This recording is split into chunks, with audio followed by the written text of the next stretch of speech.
ధనుసు రాశి వారికి ఈ వారం ఎలా ఉంది గురువుగారు? ధనుస్సు రాశి వారికి శ్రేష్టమైన కాలం కొనసాగుతుంది. 5 గ్రహాలు యోగిస్తున్నాయి.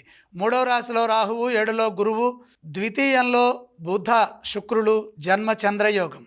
ఉత్తమ కాలం కొనసాగుతోంది. ప్రారంభించిన పనులు విజయాన్ని ఇస్తాయి.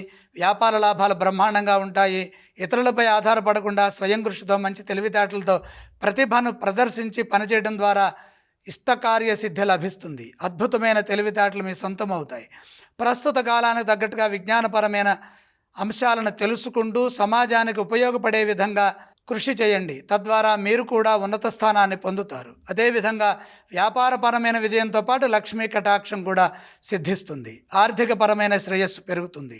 దైవబలాన్ని పెంచుకునే వీలు కలుగుతుంది. స్వర్ణాభరణాది యోగాలు సిద్ధిస్తాయి. యోగ్యతను అనుసరించి శుక్రబలాన్ని సద్వినియోగం చేసుకోండి. భూగృహ వాహనాది యోగాలు కలిసి వస్తాయి. స్థిరాస్తులు వృద్ధి చేసుకునే వీలు కలుగుతుంది. ఆస్తి విషయాల్లో స్పష్టత వస్తుంది.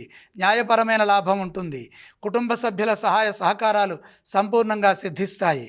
కుటుంబ సభ్యులతో కలిసి ఆనందిస్తారు. ఉద్యోగపరంగా స్వల్ప ఆటంకాలు ఉన్నప్పటికీ శ్రద్ధగా, సంస్కారవంతంగా పనిచేయడం ద్వారా సమస్యలు తొలగిపోతాయి.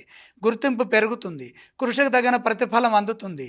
సౌమ్య సంభాషణ ద్వారా శాంతి, శక్తి రెండు సిద్ధిస్తాయి. అలాగే ఈ రాశి వారు ఏ స్తోత్రం పఠిస్తే బాగుంటుంది?